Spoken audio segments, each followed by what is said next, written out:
আসসালামু আলাইকুম everyone, welcome back to my channel. আজকে আমি আপনাদের সঙ্গে শেয়ার করব ভীষণ মজার একটি ব্রেকফাস্ট রেসিপি।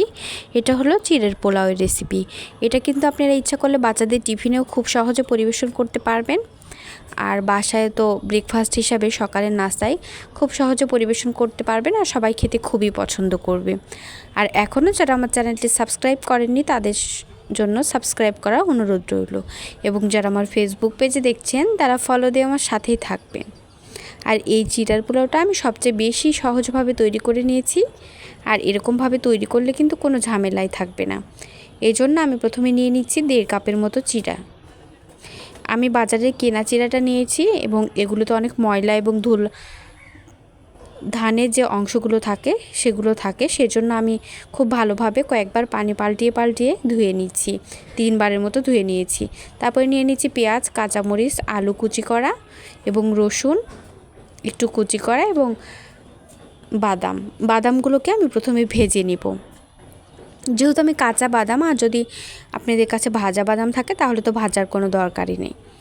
এ পর্যায়ে আমি আবারও প্যানে একটু তেল দিয়ে দিচ্ছি।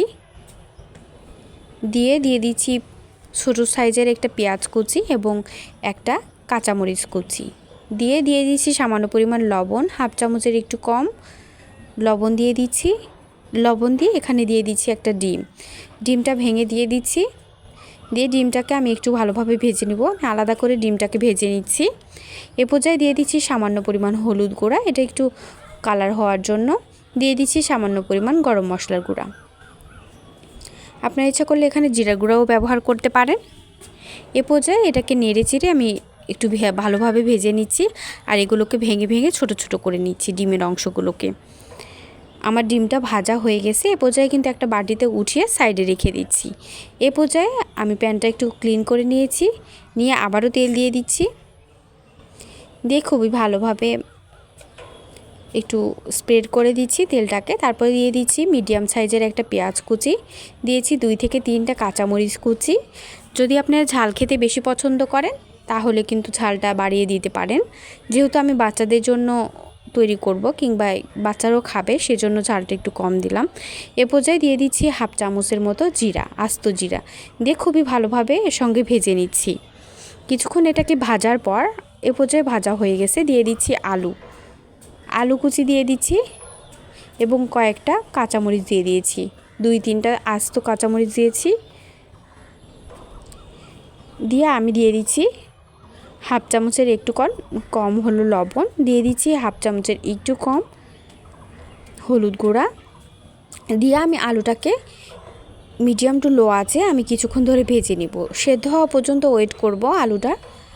এ পর্যায়ে আলুটা আমার সেদ্ধ হয়ে গেছে। এ পর্যায়ে চিড়াটা যে আমি ধুয়ে রেখে দিয়েছিলাম সেটা দিয়ে দিচ্ছি। দেখে বুঝতে পারতেছেন চিড়া কিন্তু 2 ধরনের থাকে, একটা পাতলা এবং মোটা। এর জন্য কিন্তু একটু মোটা চিড়া নিতে হবে, না হলে কিন্তু একদম চিড়াগুলো একটু ভেঙে গলে যাবে। আর দেখে বুঝতে পারতেছেন কতটা ঝরঝরে হয়েছে। আপনি ইচ্ছা করলে স্ট্রেনারেও রেখে দিতে পারেন, আমি কিন্তু স্ট্রেনারে রাখিনি। আমি ঝটপট একটু ধুয়ে নিয়েছিলাম দেখে এরকম হয়েছে ঝরঝরে। এই পর্যায়ে আমি গরম মশলার গুঁড়া এবং 1/2 চামচ জিরা গুঁড়া দিচ্ছি, আর খুবই সামান্য পরিমাণ দিচ্ছি হলুদের গুঁড়া। এটা আমি কালার আসার জন্য দিয়েছি।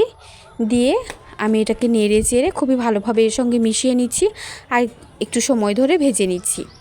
একটু সময় ধরে ভাজার পর দেখেই বুঝতে পারতেছেন ভাজা হয়ে গেছে। এ পর্যায়ে যে আমি ডিমটা ভেজে রেখেছিলাম সেই ভাজা ডিমটা দিয়ে দিলাম। দিয়ে আর একটু নেড়ে চেড়ে ভেজে নিচ্ছি। আমার চিড়াই পোলাওটা কিন্তু মোটামুটি কমপ্লিট হয়ে গেছে, দেখেই বুঝতে পারতেছেন। এ পর্যায়ে কিন্তু প্রায় পরিবেশনের পালা। আমি যে বাদামটা ভেজে রেখেছিলাম এ পর্যায়ে বাদামটা দিয়ে দেব। দিলেই কিন্তু পরিবেশন করার জন্য একদম পারফেক্ট হয়ে যাবে। আর আপনারা বাচ্চাদের টিফিনে কিংবা সকালের নাস্তায় খুব সহজে এটা পরিবেশন করতে পারবেন, সবাই খেতে খুবই পছন্দ করবে।